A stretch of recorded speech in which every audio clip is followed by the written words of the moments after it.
Tammy Bruce is a radio host and president of Independent Women's Voice. She joins us tonight. Tammy, thanks a lot for coming on. Well, it's an honor I've never to be said here this. tonight. I worked at Fox for 10 years. I've never said this on the air, but I've thought it the whole time. You've got one channel that disagrees with all the other channels. You have an island of dissent in the middle of a sea of sameness, and that's too much for them. And I wonder if we've been lying to ourselves about the extent to which they would like to shut this channel down. I don't think so. What you've described in your commentary is totalitarianism.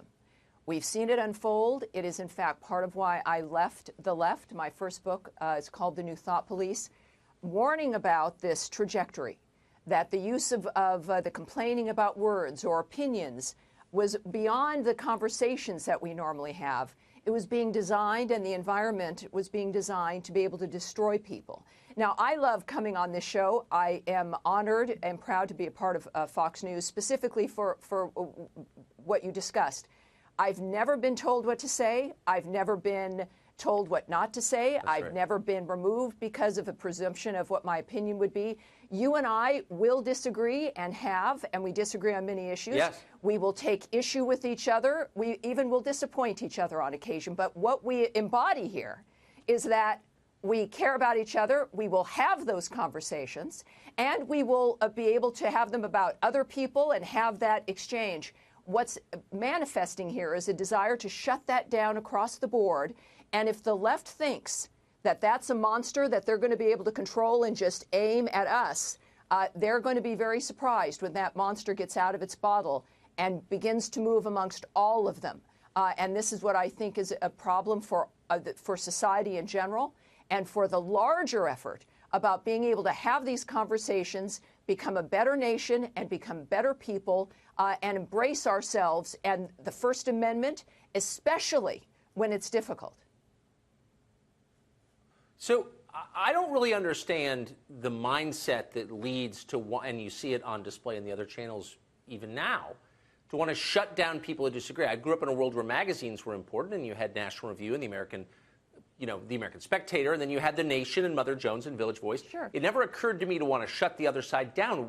Why would they want to stop all dissent? What's the point of that? Well, part of what I had a hand in, and what I still work on making up for in these years, is this design of individuals who we really couldn't argue the details of the issues. We couldn't really persuade people on the issues. And the way then, and we've seen, of course, it's not just the American left, but the left around the world. The only way that the left can survive is by shutting down dissent, literally, and eliminating the individuals who might speak up, even just with a different idea. The idea, as you've noted, on the issue of conformity. Any voice or any individual that is a reminder that we can approach things differently and sometimes offend people and sometimes make mistakes, and as you said, apologize. But the difference is that the left can't withstand an environment where there's any challenging, because they rely on the collective. They don't rely on ideas. They rely on fear and division and controlling people within that framework. You see it unfolding, of course, still in Venezuela, in Cuba. It was the collapse of the Soviet Union. It's the antithesis to individual personal freedom, which involves the need to have larger conversations, to be able to speak our mind without fear and without being bullied or threatened because we might deviate from what the left deems to be proper and pure thought. We're almost out of time, but I just want to know if you think it's right that Republicans in Washington, some of our leaders, people who should be standing up for the other side, for the other view, seem terrified to stray outside the lines that have been set down by their enemies. Look, our society, social media, there's a lot of great stuff about social media, but there is a concentration of rage that very often is contrived. It's manipulated and managed politically. And on social media, it suddenly seems like it's organic, but it's not.